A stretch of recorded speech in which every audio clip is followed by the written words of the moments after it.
Mom thought I was boy crazy, so she shipped me off to a re-education camp. They broke me there. I learned what they wanted me to learn, to fear guys. Mom was thrilled. I should have done this sooner, she said, all smiles. Then she saw the scars. She realized she'd messed up. She begged my forgiveness, kneeling on the floor. 1. Today was my escape from hell. It was Labor Day weekend, and Mom was picking me up. This is all because you were sneaking around with boys. You know, it's for your own good. Mom wouldn't shut up on the drive home. I kept my head down, didn't dare argue. One wrong word and I'd be back there. The thought alone made me shake. We pulled up to the house. Dad was already at the table, beaming. He held his arms out for a hug, but seeing him I couldn't breathe. My whole body ached. I felt like I was suffocating. At that camp you couldn't look at guys. Not real ones, not even pictures. Break the rules and you paid. Yelling, whipping, shock therapy, solitary. Once they found a magazine with a male model in my stuff. They hung me upside down over a pool, gagged me with a towel. They dropped me in the water. Just when I was about to black out, they'd haul me back up, over and over. I thought I was going to die. Ever since, I'm terrified of guys. Even my own dad. Mom nudged me. Go on, say hi to your father. You used to be so outgoing.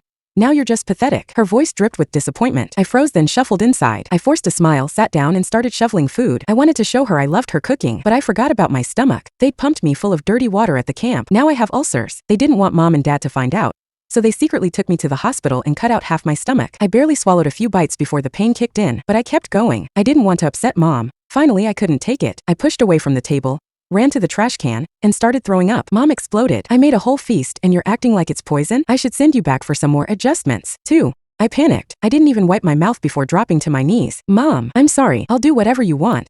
Just don't send me back. I grabbed her jeans, begging. Mom stared, shocked. She frowned, not saying anything. Dad chimed in. Honey, maybe she just has a stomach bug. Call the camp. See if there's been an outbreak. Mom nodded, reaching for her phone. I latched onto her hand, shaking my head. No, please, I was fine there. Don't call. Don't call. Going back would break me. It would kill me. Mom ripped her hand away, grabbed her phone, and walked out. I collapsed on the floor, repeating the same words over and over. Don't call. Dad tried to help me up. His touch felt like an electric shock. I screamed. Get away from me. His hand froze. He tried to sound calm. Don't be scared. Mom and Dad love you. We only sent you there to help you get back on the right path. Tell me what's wrong. I can fix it. I fought the fear, looked up at him. He looked so serious, so sure. I wavered. My mouth opened. I was about to talk. Then the door slammed open. 3. All the color drained from my face. She grabbed my hair, yanking me to my feet. She slapped me hard. Dad stepped in front of me. She's still a kid. Don't do that. I felt numb.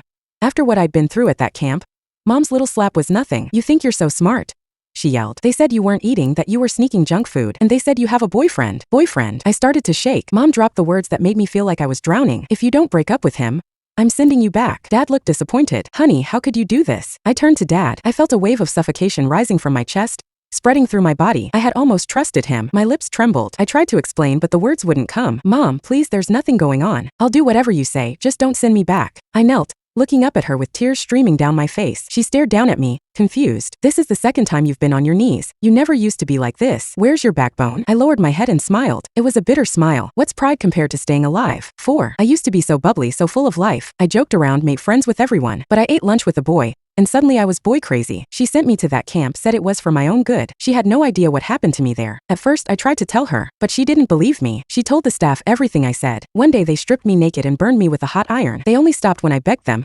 promising never to tell Mom and Dad anything they didn't want me to say. Labor Day weekend was coming up.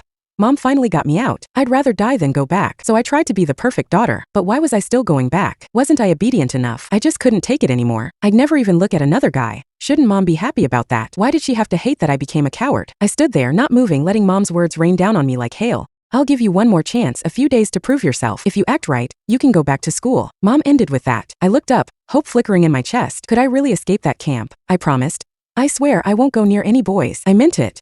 Now, just seeing a guy made me sick. My heart would race, I couldn't breathe, I'd start shaking. Mom seemed a little relieved. She nodded. Study hard these next few days. It all depends on you. You skipped 5 in your original. I stayed in my room, glued to my desk studying. I didn't talk to any of my friends. Mom watched me on the security camera. She smiled, finally pleased. She patted my shoulder. Looks like that place did some good. If I'd known it would work this well, I would have sent you there sooner. I didn't say anything, just smiled back, trying to please her. The next day, she took me to enroll in school. On my first day back, I stood at the school gates, backpack slung over my shoulder. My feet felt like they were cemented to the ground. There were too many guys here. I felt dizzy, couldn't get enough air. What are you waiting for? Mom snapped. Want to go back to camp? Hearing those words, I recoiled. I forgot where I was. No, I screamed. Everyone stared. Mom jumped back, frowning. Enough. If you don't want to go, get to class. I had one thought. Never go back to that hellhole. Ignoring the stares, I bolted into school. I found my classroom, my assigned desk. My deskmate was a guy.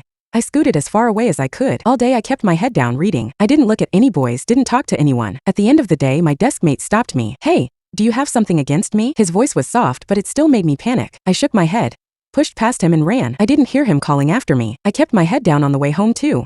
Too many men on the street. I knew it wasn't healthy, but I couldn't control it. I was walking through a deserted patch of woods when someone grabbed me. 7. I spun around. A group of girls with rainbow hair smoking cigarettes. So you're the freak who sits next to my man in class? And you turned him down? I instinctively denied it. I didn't. They laughed and shoved me into the woods. They circled me. Insults, taunts, punches, and kicks. If you tell your parents, we'll kill you. They laughed and walked away. After they were gone, I stood up. What did a few bruises matter? I didn't care anymore. I reached my front door, pulled out my key. The small key felt heavy, like it was burning a hole in my hand. I opened the door. Mom smiled. How was school? She looked me up and down, frowning. Why are you so dirty? I forced a smile. I tripped on the way home. She gave me a look but didn't push it. She just told me to change. I breathed a sigh of relief. At dinner I found my voice. Mom, I'd like to switch desks. I'm sitting next to a boy. Mom looked thrilled. That's the spirit. You should focus on your studies, not hanging out with boys. I'll talk to your teacher tomorrow. I managed a weak thank you. Mom sighed. Since you got back, you haven't been the same with your dad and me. Oh, I didn't answer. I just ate my food slowly, trying to act normal. I was so tired. Maybe I was the problem.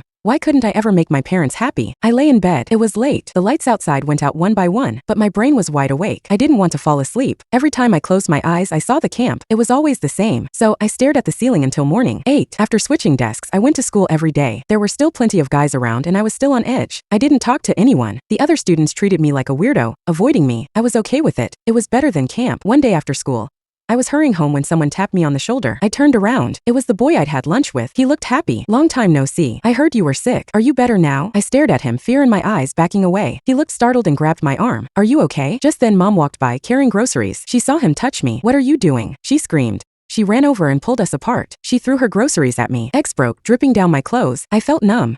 A crowd gathered. They tried to calm Mom down. Even if something happened, go home and talk about it. Don't embarrass your daughter like that. Mom just got angrier. She's a tramp. No shame at all. Mom's yelling was nothing compared to the camp's punishments. I thought I wouldn't care, but hearing those words from her made my body shake. A sharp pain stabbed my chest. I forced the words out. Mom, there's nothing between us. Don't lie to me. Mom laughed. She grabbed me and twisted my face towards the crowd. Everyone, look at what I got. This is what I get for being a mom. You're just a problem.